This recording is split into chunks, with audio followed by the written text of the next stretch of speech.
కాదే, యూదుల రాజు. ఈయన యూదుల రాజు.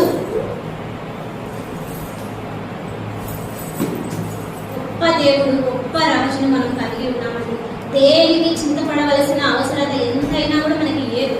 ఒకవేళ చింతపడాల్సిన అవసరత ఉంటే ఆనాడు ప్రభువుని సిలువేస్తున్నప్పుడు, వేస్తున్నప్పుడు ప్రజలందరూ రొమ్ము కొట్టుకుంటూ ఏడుస్తుంటే ఆయన అన్న మాట ఏంటి?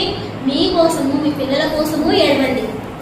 ఈరోజు ఇక్కడ ఉన్న తల్లిదండ్రులకు నేను ఒక మాట చెప్పాలని ఆశపడతా ఉన్నాను. అదేంటంటే, నా కొడుకు బెట్టింగ్ యాప్స్, మాటకు చెప్తున్నా, బెట్టింగ్ యాప్స్ అంటూ బెట్టింగ్ వేసి అందులో మోసం జరిగి చనిపోయాడు అనే వార్త కంటే కూడా క్రీస్తు కోసం బ్రతికి, క్రీస్తు కోసం హతసాక్షిగా చనిపోయాడనే సాక్ష్యం ఎంత గొప్పది. ఒక అమ్మాయిని ప్రేమించి లేదా ఆ విషయంలో మోసపోయి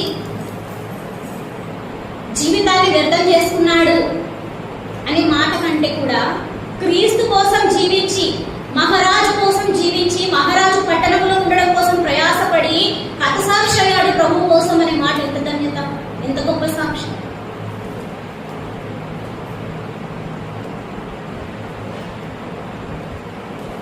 ఒక మాట చూడండి, ఎంత క్రూరులైనా, ఎంత పాపాత్ములైనా, ఎంత మూర్ఖులైనా, ఎంత మృగంలా ప్రవర్తిస్తున్న వాళ్ళనైనా సరే మార్చగలిగిన వాడు మన దేవుడు. అవునా కాదా? చెప్పండి, అవునా కాదా? అవును కదా. కానీ మనం చేయాల్సిన పని ఏంటి? మనం చేయాల్సిన పని ఏంటి? వారి కోసం మనము ప్రార్థన చేయాలి. మరి ఎంతమంది భారంతో మన యొక్క కుటుంబ పరిస్థితులను మార్చుకోవడానికి భారం కలిగి ప్రార్థన చేస్తా ఉన్నాం? చెప్పండి, ఎంతమంది భారం కలిగిన ప్రార్థన చేస్తా ఉన్నాం? ఇప్పుడు చెప్పాలి, మన దేవుడు ఎలాంటి వాడండి? తనను తాను మరొక కోణంలో ఎలాగ ప్రత్యక్షపరుచుకున్నాడు, ఎలాగ కనపరుచుకున్నాడు ఈ లోకంలో?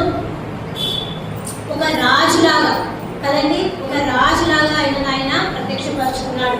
ఆయన రాజులకు రాజు, ప్రభువులకు ప్రభువు. మనుషుల సహాయం వ్యర్థమండి, మనుషుల సహాయము వ్యర్థము. యెహోవాను ఆశ్రయిస్తే సమస్తము మేలే జరుగుతుంది, సమస్తము గొప్ప కార్యం.